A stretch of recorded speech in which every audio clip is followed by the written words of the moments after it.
Hi all. നമുക്ക് data migration കുറേ ഒന്നായിരുന്നു. അതായത് നോർമലി വരുന്നതാണ് നമ്മൾ ടാലിയിൽ നിന്നൊക്കെ ബുക്സിലൂടെ ക്ലൗഡ് ആപ്ലിക്കേഷനിൽ ഒരുപാട് മൈഗ്രേഷൻ നടക്കുന്നുണ്ട്. അപ്പം ആ മൈഗ്രേഷൻ്റെ അപ്ഡേറ്റ് ചെയ്യുമ്പോൾ ക്ലൗഡ് ആപ്ലിക്കേഷൻ ഇംപ്ലിമെൻറ്റ് ചെയ്യുമ്പോൾ പഴയ ഹിസ്റ്റോറിക്കൽ ഡാറ്റ നമുക്ക് 3 വർഷത്തെ ഡാറ്റ 2 വർഷത്തെ ഡാറ്റ പുതിയ സിസ്റ്റത്തിലോട്ട് വേണം എന്നുള്ളൊരു ഡിമാൻഡ് ചെയ്യും. അപ്പോൾ നമ്മൾ പലപ്പോഴും അത് എൻ്റർടൈൻ ചെയ്യാറില്ല. അത് SME സെക്ടറിലാണ് പറയുന്നത്. സോ ഇൻ എൻ്റർപ്രൈസ് ലെവലിൽ it's A very mandatory, it's A different procedure, different way of doing things. Okay.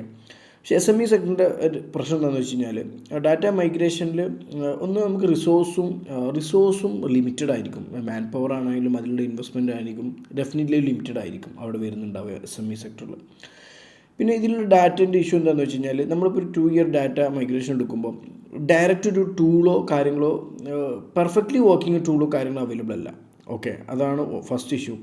രണ്ടാമത്തത് പലപ്പോഴും ക്ലയൻറ്റ് ഈ ഡാറ്റ പ്രൊവൈഡ് ചെയ്തിട്ട് ഫെയിലിയർ ആവാറുണ്ട്. അവർ ഇനീഷ്യലി സ്റ്റാർട്ടിങ്ങിൽ നമുക്കിങ്ങനെ ചെയ്യാൻ പറ്റും, പ്രൊവൈഡ് ചെയ്യാൻ പറ്റും എന്നൊക്കെ പറയുന്നെങ്കിൽ പോലും അതേ അക്കൗണ്ട് ഒന്നുകിൽ മാനേജ്മെൻറ്റ് മാറിയിട്ടുണ്ടാവാം, അല്ലെങ്കിൽ അക്കൗണ്ടൻറ്റ് മാറിയിട്ടുണ്ടാവാം. അപ്പോൾ പഴയ ഡാറ്റയിലെ റീകൺസിലേഷൻ കുറീസോ പല കാര്യങ്ങൾക്കും ഇവർ ആൻസർ ചെയ്യാൻ പറ്റാതാവും. അപ്പോൾ അവരിന്ന് നമ്മളെ റിസോഴ്സ് ഇരിക്കുമ്പോൾ അവർക്ക് പ്രോപ്പർ ആൻസർ ചെയ്യാൻ പറ്റുമ്പോൾ പ്രൊജക്റ്റ് ഡിലേ ആവും.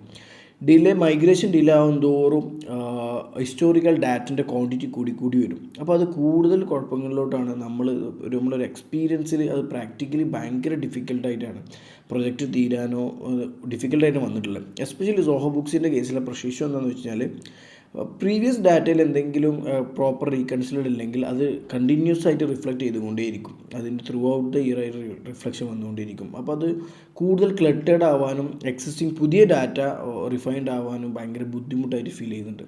അപ്പോൾ എപ്പോഴും നിങ്ങൾ ഡാറ്റ മൈഗ്രേഷനൊക്കെ വേണം, അർജൻറ്റ് ആണെങ്കിലും നിങ്ങൾ ഇമ്പോർട്ടൻ്റ് ആണെങ്കിൽ ഡെഫിനറ്റ്ലി ചെയ്യുക. അത് മാനുവലോ കാര്യങ്ങളൊക്കെ ഉപയോഗിച്ച് വളരെ ശ്രദ്ധിച്ചിട്ട് അതിലോട്ട് ടൈമും മണിയും എഫേർട്ടും ഇൻവെസ്റ്റ് ചെയ്തുകൊണ്ട് നിങ്ങൾ ചെയ്യാൻ നോക്കുക.